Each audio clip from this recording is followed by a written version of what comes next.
the camera, and then I will say a few words in a moment, just so that NATO TV has. Yes. And then absolutely. you can say some words, and then there's a journalist coming to take some questions.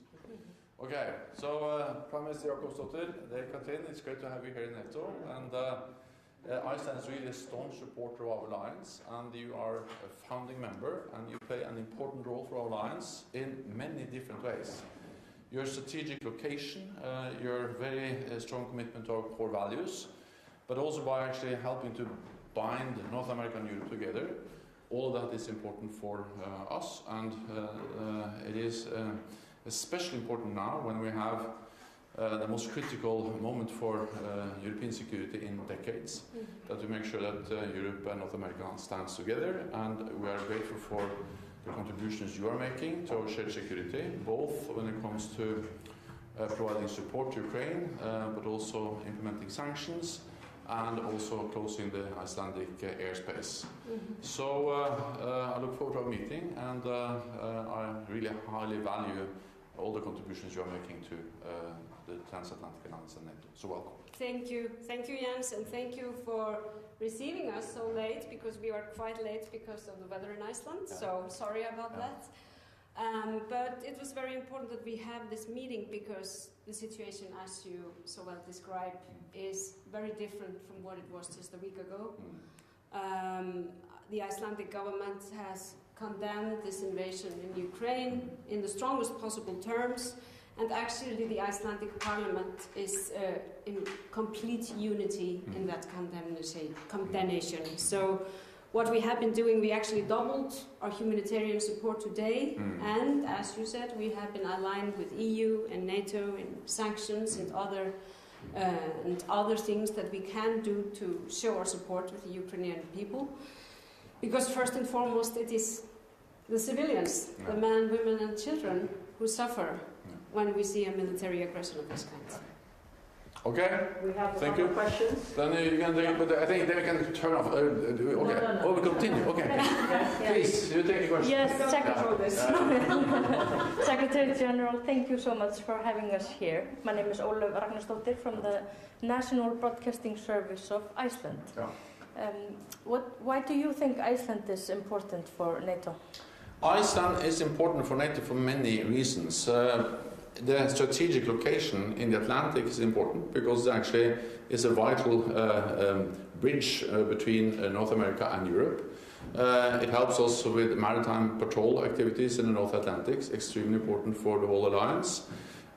We have NATO planes keeping the skies over Iceland and the North Atlantic safe, based in Iceland. And then we also, of course, appreciate very much what Iceland does when it comes to some very important issues for our alliance: human security, the link and the relationship between climate change and security, and of course also what Iceland is doing now in response to the horrendous, brutal invasion by Russia on independent sovereign nation Ukraine.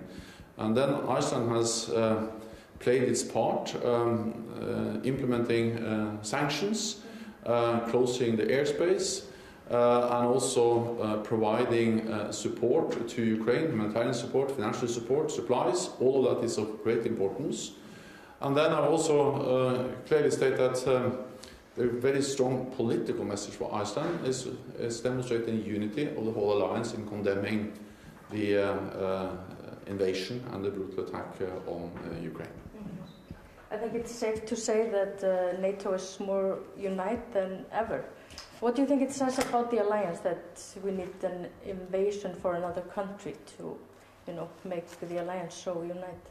Well, NATO is an alliance of 30 different nations from both sides of the Atlantic, with different history, different geography, and of course there are sometimes differences, but that's also a strength, because despite the differences, we are always able to unite around our core task: to protect each other, to defend each other, and to stand together when we see brutal violation of international law, as we now see in Ukraine.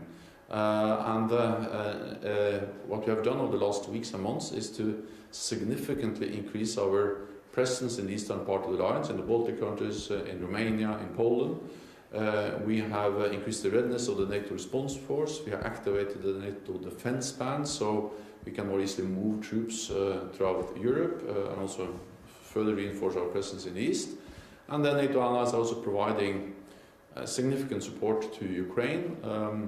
We are not part of the conflict. We will not be part of the conflict. NATO will not be on the ground with forces, soldiers in Ukraine, and will not be in the airspace over Ukraine. But we support the Ukrainian government, and we support them with military aid, but also allies also provide humanitarian support and financial support. Thank you so much. Prime Minister, are you hoping that you will discuss with the Secretary General to take further action against Russia? I think we are going to evaluate really the change that this might have on the future of NATO, the strategic plans of NATO, because obviously this invasion has really changed the security situation in Europe in a very drastic way. So I think we are going to talk really about the effects of these events in Ukraine on the alliance. Thank you so much. Okay, thank you. Thank you. Thank you.